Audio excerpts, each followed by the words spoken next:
Hello and welcome to Experiential Learning Lesson number 21, the communication process. My name is Eloise and I am from Durban campus. I'd like to remind you that although we include these pre-recordings on YouTube, watching the videos or downloading the slides is not sufficient to pass the subject. You also need to attend lectures wherever possible, read the textbook, refer back to the textbook, use your own supplementary sources, and you also need to work on getting your experiential learning placement in order to complete the summative assessment and finish this, pass the subject and graduate. Okay, let's move on. As a recap for lesson 20, which was on conflict at work and workplace bullying, ask yourself, what is the difference between conflict and bullying? I'm sure you've all been in a situation where somebody's complained of being bullied. Meanwhile, all it was somebody disagreeing with their ideas. Think about it. Our learning objectives for this lesson on the communication process is to be reminded of the elements in the communication process, to become aware of the barriers to effective communication, be introduced to ways to deal with barriers to effective communication in the workplace, to know the elements of the communication process, understand the barriers, and gain awareness of your peers' perceptions of the communication process and barriers to communication. You will also be able to discuss the barriers to effective communication, apply the knowledge of the communication process to your own life, and apply the knowledge of barriers to effective communication to a scenario. In preparation for this lesson, you were asked to watch this video called Big 10 Ideas of Dale Carnegie's book, How to Win Friends and Influence People. In the description for that video are these 10 big ideas, and these come from the author of the video, Kedgley. I think that's how you pronounce it. And the ideas are to become genuinely interested in other people, so let the other person feel that the idea is theirs. Talk about your own mistakes before criticizing the other person. To dramatize your ideas and break the script. Now, this is an interesting one. It's about how when you really want to make an impact with your communication, you can try unique ways to show people what you mean instead of just using the standard script of explanation. Talk in terms of the other person's interest, and there I've included the acronym WIII-FM, which is what's in it for me. So whenever you're trying to convince somebody of your point, explain to them what's in it for them. Get the other person saying yes, yes immediately, giving honest and sincere appreciation, because flattery is of the tongue and appreciation is of the heart. Give the other person a fine reputation to live up to, and this is the corollary of the give a dog a bad name trope, where if you give somebody a bad name to live up to, they will. So if you tell a dog that they're a bad dog, that they will perform that way. And if you tell somebody that they are an honest, genuine, or sensible person, they will hopefully live up to it.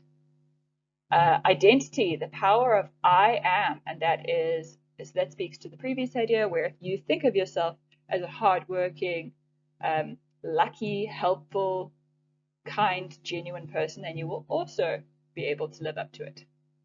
And lastly, say my name. Okay, so again, these are the ideas which the author of the YouTube videos extracted from the book, How to Win Friends and Influence People. And rather than watching a YouTube video, I highly recommend that you actually read that book. In class, you're going to discuss these questions. Which of the mentioned strategies are you skilled at? And which would you like to develop more? For the rest of this lecture, we're going to be focusing on Chapter 4, Communication Basics at Work, out of your set book by Civin et al., Working Professionalism. It is on pages 127 to 150. So in the introduction of this chapter, it's explained that we communicate differently depending on the environment, and also depending on who the participants are and what our relationships are with those participants. So think about the different way that you communicate with even different authority figures. The way that you speak to your mother is different to the way that you speak to your lecturer, which is different to the way that you will speak to your boss. And this will also be specific to the relationship that you have with these different leaders in your life. And obviously you will then speak differently when you are communicating with people who are your peers.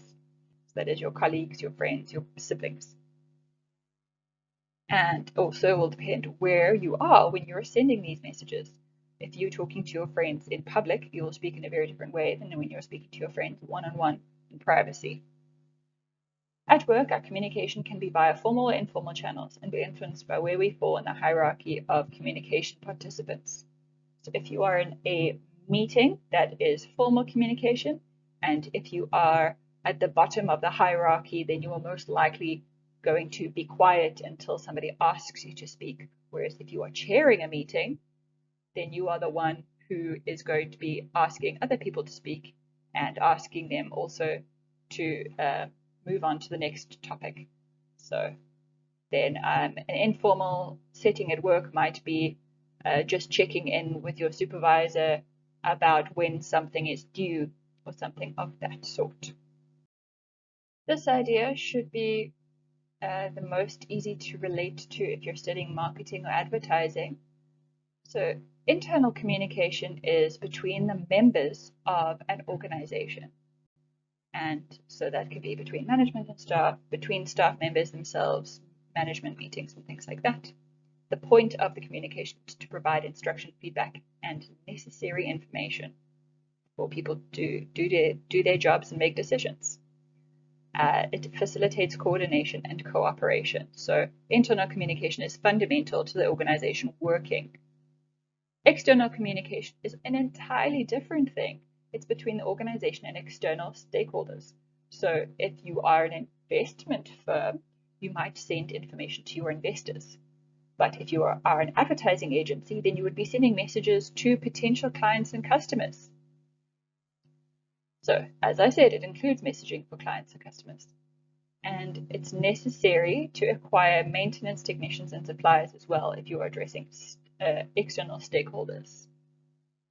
So these are two very different types of communication, and they tend to be formal, but there are situations where it could be informal, such as when your maintenance technician has arrived and you need to show them what work needs to be done, or between staff internally when they are just checking in with each other. On this slide, you have the first of many communication model diagrams. So in the communication process, we need to understand how messages are sent and received and the hindrances to this process. As you noticed in your learning outcomes for this lesson, we are going to be discussing the barriers to communication as well. The diagram on the right shows the elements of communication, and noise represents hindrances to the process, or barriers. In communication, we're both senders and receivers of messages, and they are both skills which can be developed. This is important because more than half of people's time at work is spent communicating. Okay, so if you look to the right there, you've got a sender who encodes a message, then the product is the message which is sent via a particular channel to the receiver, who then decodes the message and does or does not provide feedback, depending on if it is the kind of message that you respond to or not. And the noise can be all kinds of things. Can you think of a barrier to communication? Maybe if somebody isn't listening correctly, or they're making assumptions as they try to decode a message, that can be a barrier. Maybe a heavy accent or using jargon can be a barrier. Can you think of any? So on the previous page was one version of the communication process in diagram form. We're going to dive into depth with 4 other models of communication: the linear model, interactive model, convergence model, and many-to-many communication model. So the communication process is complex and it varies according to context. So these models apply to different situations. As in, a linear model is going to be a very different interaction between different parties than the interactive model, convergence model, or many-to-many. And you will understand exactly what I mean as we work through these slides. The linear model is a very direct model of communication where a sender sends a message to a receiver. It is in one direction. The message is encoded into a medium or channel and then received and decoded. There can still be noise involved but there is no feedback. So this model can be used in advertising where a message is sent out digitally to an audience. It could be via SMS, for example. You're not expected to SMS back. The interactive model. This is similar to the linear model, but with a response from the receiver. Like a conversation, it is bi-directional rather than unidirectional. It's not just from sender to receiver. The receiver also gives feedback. And this would be typical of a face-to-face conversation, emails, which you reply to, a phone call, a WhatsApp conversation between two people. So here we have the convergence model. As you can see, it is not as straightforward as the previous models. It expresses a dynamic where two communicators send and receive messages and feedback until there is mutual understanding. For example, giving instructions, asking the receiver to repeat the key points back to you, and correcting misunderstandings detected via this feedback. The example in your textbook on page 131 and 132 is asking a courier to deliver a package to a specific address and giving them directions to get there. It says you could ask the driver to repeat the directions back to you to ensure that they are correct. If there are errors or misunderstandings along the way, you would repeat the instructions and get the driver to explain the route again. This would continue until the message has been understood. So that is where the word convergence comes from. So two people or two parties come to a mutual understanding. Their understanding converges. Here is the many-to-many communication model. This model illustrates the way people communicate on social media, like a web of sharing, transmitting, and feedback. So in your textbook, it says that things like Facebook, Twitter, YouTube, Pinterest, and LinkedIn have contributed to an increase in communication that occurs between numerous senders and receivers all over the world. So this communication is not unidirectional, from one person to one person. It's not bidirectional, one person to another and then a response, but it is multidirectional. So there can be multiple senders of the same message, multiple receivers, and others who may relay the message and give feedback. So that would be like getting a post on your feed from a page that you follow and then sharing that post. And then that same post is commented on by your friends. And it is also getting a whole other conversation in the comments on a different share of the post.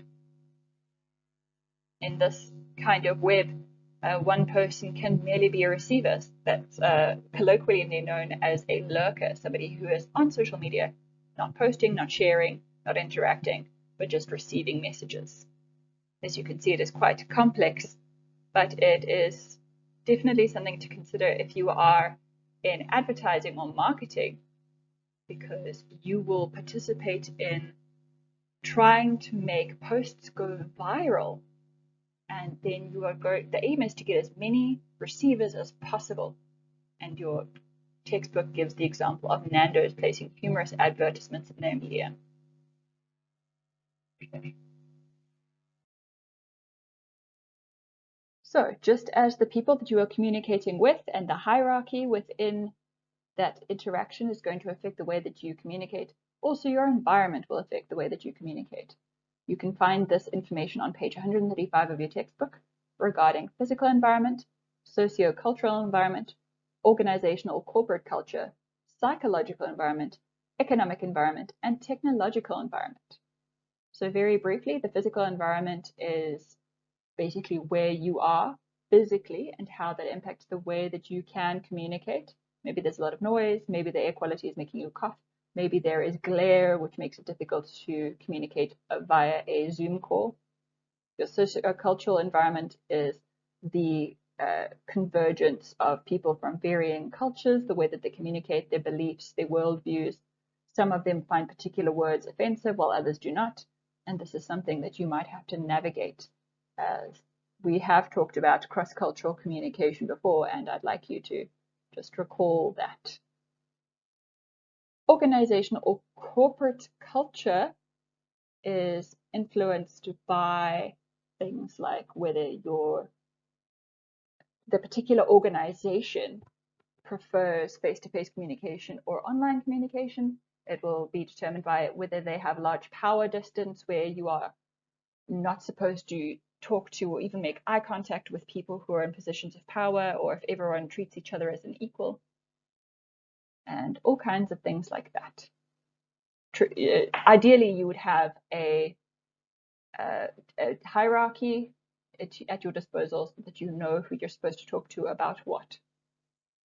The psychological environment would be determined by psychological safety and health, and where employees either feel insecure and feel like anything that they say or do can be held against them, or they feel like they can confidently express themselves without fear. Then you've got your economic environment. So that would involve whether there is time and resources to actually build bonds, or if everything is supposed to be task focused because the environment is survival rather than social. So technological environment would be determined by the different modes of communication that you have. Not everybody is going to have a laptop with a webcam. Not everybody has a smartphone with or access to enough data and things like that. All right, let's move on. The context of communication will also determine how messages are sent, received, and decoded. So there is an example on page 136, which has a procedure laid out. And it would be confusing for you to read this procedure because you do not have context. You don't know what the procedure is for, what it's related to.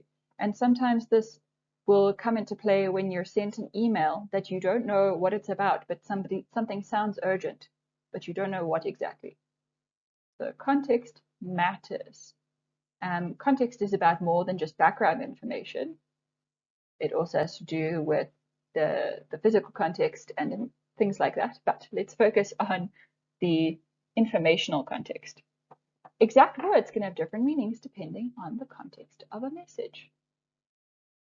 So the word go can mean something completely different when it is said at a sports meeting versus it's said at a branch team meeting and things like that. People use context clues to decode the meaning of messages. So we use things like the level of formality to know what an acronym might mean. If we're in a formal environment, then we know the acronym that we might consider meaning something in text speak. It means something completely different in the office. When communicating, people must also consider the context before delivering a message in case the message is confusing or insensitive. The context will determine whether the tone level, formality, level of detail, and the medium of the message are appropriate. So there's a lot of responsibility for the sender. Speaking of the sender or source of the message begins the communication process. The individual chooses a medium of communication which suits them, their abilities, their resources, and their preferences. They are also responsible for interpreting the context and knowing how to form and transmit the message in a way that the receiver or audience will understand. For this reason, the sender needs to understand their audience, and there is a list of questions on page 137 of your textbook, which indicates the kinds of questions that a sender might need to ask about their audience to understand the resources, preferences, attitudes, education level, culture, interests, and what they value to successfully transmit the message and get the desired result or response. Those of you who are studying marketing or advertising especially should understand this. It's called audience segmentation or target audience. And if you are speaking to a group of people who have a preference for written communication, then that would change the way that you send your message. Their attitudes as well, how conservative or liberal they are, what their values are they all about saving money or are they all about showing off their wealth? That will change the type of marketing and advertising you do. And it can also have an effect on the way that you communicate just between people in your office one day. If you're trying to convince somebody who you know values prestige to go along with your idea, then you can frame your message in a way that appeals to them. Now we're going to talk about encoding, which is on page 137 of your textbook. There is more to encoding than the written or spoken word. Messages can be encoded as visual symbols or gestures. Codes can take two forms, verbal or non-verbal. And verbal is the most simple to understand. It's words. And even though the word verbal sounds like it should be the spoken word, it does encompass the written word as well. This can be conveyed digitally or physically.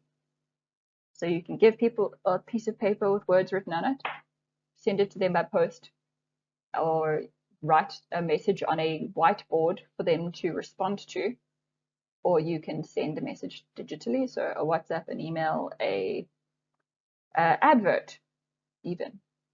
Encoding successfully requires the sender to choose the correct wording for the context and audience. So if you are encoding a message for a broad audience, then you are going to avoid jargon, for instance. Then there is nonverbal. So this is the symbols and signs. They can be conveyed by a person or by graphics. So nonverbal encoding can convey information and tone. So if you're listening to my voice, then you know that there is more than just the words that I am saying. It's also the way that I say them. When I pause, the way that I emphasize things, my inflection, does it rise like a question?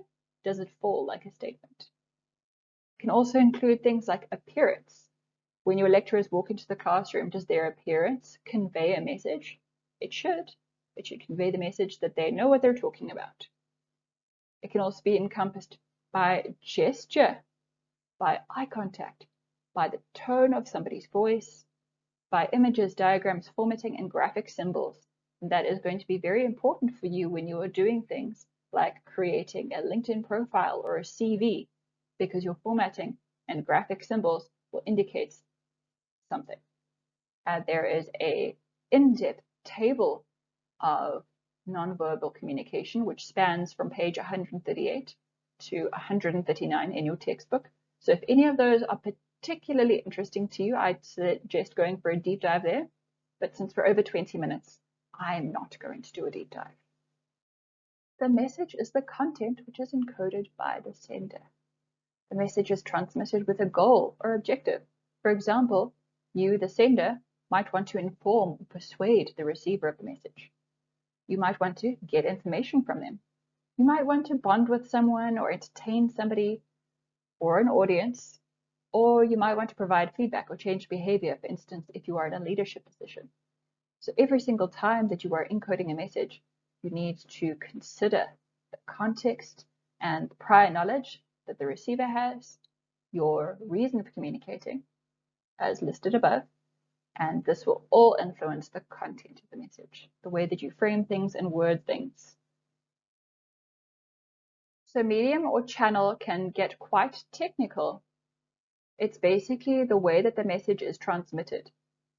So it can be when you are speaking to somebody in person or via a phone call.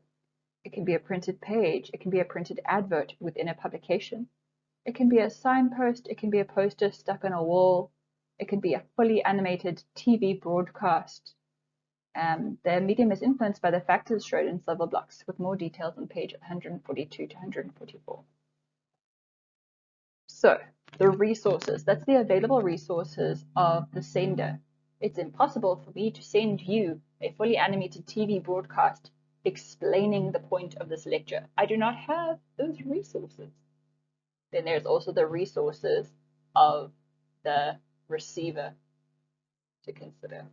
It's all well and good sending people a rich, beautiful graphic, but if they do not have a smartphone, they won't be able to view it. The proximity is important. It's the physical closeness and location. So if you are far away from the person that you would like to interview, for example, then it doesn't make sense to drive or fly there for something quick. You'd rather use a phone call or a video call or even an email. And then you've got the literacy of the sender and of the receiver. It would make no sense to send a long emailed report to somebody who won't understand it. It would be best to explain something to them with graphics. So literacy is about somebody's ability to read. It's also got to do with the size of your audience. If you want to say something to a lot of people, saying it face to face probably isn't the best idea. You'd rather transmit it via social media or radio or TV, because that it reaches a larger audience. or even an email blast, a newsletter. Then you've got the subject matter. There are some messages which are quick and simple and can be conveyed in an SMS or as a headline or in a 15-second advert. There are other subjects which need to be addressed in a more formal or extensive manner, and that would be suited to an email or a printed report. That's also got to do with the complexity of the message. There's also the cost. The resources that you have as the sender will determine whether you can send a message, which is very difficult to get to a lot of people because you simply do not have access to that many people because of the cost. Then there's the level of formality, which should be self-explanatory. Formal messages are not usually sent via SMS. They're more likely to be sent via email or in a meeting rather than over the water cooler if you're at work. Then there is the need for feedback. If you are putting out a message on the radio, that is going to be less likely to get feedback than if you send out a mass SMS with a link, for instance, or if you hold a meeting where people can be called on to respond face-to-face. Then there is media richness. You cannot send a graphic via SMS, and it's very difficult to provide rich media in person. So then a digital medium of a film, for instance, or a infographic would be suitable. And then there is need for proof. So some documents are legal and it is required that you get somebody to initial every page to acknowledge receipt, whereas other messages are not as necessary to show proof of receipt and understanding. So the receiver can be either an individual or a group which a message is intended for. The receiver is not a passive blank recipient of information, but an active participant in decoding the message. The receiver is responsible for hearing or reading and sometimes responding to the message. And we are going to go more in depth into the role of the receiver, the hearer, the listener, in our next lesson. In class, you are supposed to be able to watch this video and then revisit the theory on page 145 to 150 about the barriers to communication, identifying all of the communication barriers mentioned in the theory that appear in the video. If you anticipate that you will not be in class, I highly recommend that you watch this video now and do the same activity. If you do end up going to class, well then great, you're very well prepared and the people who are in your group will be grateful. The name of the video is Own Your Behaviors, Master Your Communication, Determine Your Success. In the next lesson, we'll continue on the topic of communication in the workplace and focus on active listening skills, which you should be familiar with because it was part of your assessment.